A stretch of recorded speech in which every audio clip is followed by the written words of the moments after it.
This is a little video to show you how to clean the thread catcher on your 4 series, 5 series, or 7 series. So to start off, we're going to go into the thread catcher tutorial. So you're going to press the home button on your screen.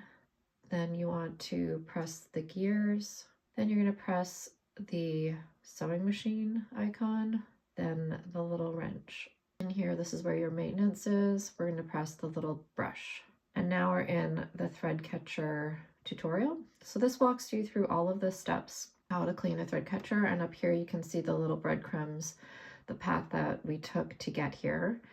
So step 1 is remove the presser foot and the needle, lower the feed dog, and remove the stitch plate. So let's do that.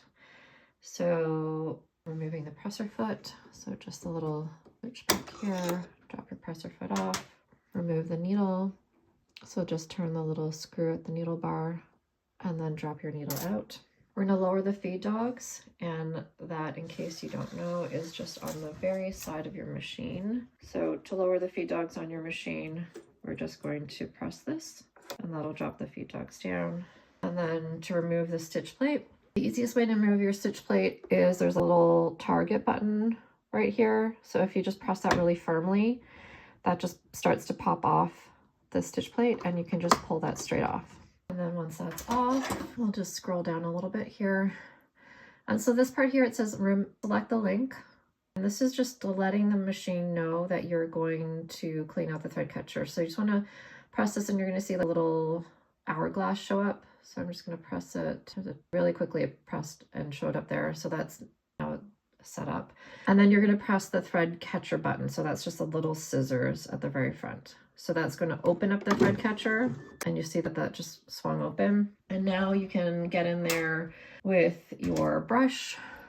Mine is pretty clean because I just did it already. And then you can just use your tweezers to pull any other little bits of fluff or little thread bits that you see that are caught in there. And then once you've done that, just move up to step 3, where you're going to press that link again. So you just want to press the link until you see, and it happens really quickly, that little hourglass shows up very quickly. And then you're just going to press your thread cutter one more time, and that's going to close it. So now it's closed and reinitialized and it's ready to use. So step 4 is just putting everything back together.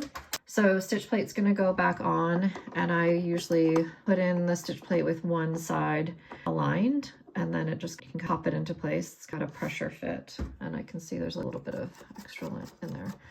When you're in there, definitely, this is when you're doing the thread catcher, this is really a good time just to do brush out any other little debris as well. So just make sure all the little lint is got out of there, might as well, before you pop that back on. And then you're just going to pop that back on. You can put your needle back in place. The needle goes in with the flat back towards the back of the machine. Make sure it's all the way in and tighten. And then it goes in, and then you want to just put the feed dog back to normal. So on the side, I'll raise our feed dogs by pressing the button there. Feed dogs are raised. And then one thing to know, when you raise your feed dogs, they are not going to show up here automatically. So it might seem that they haven't raised. And the easiest way to raise them is just by turning your hand wheel slowly so that we take one stitch and then they will pop back up again. So you can see they're there back in place. And then you can exit and go back to sewing. Thread catcher is now clean.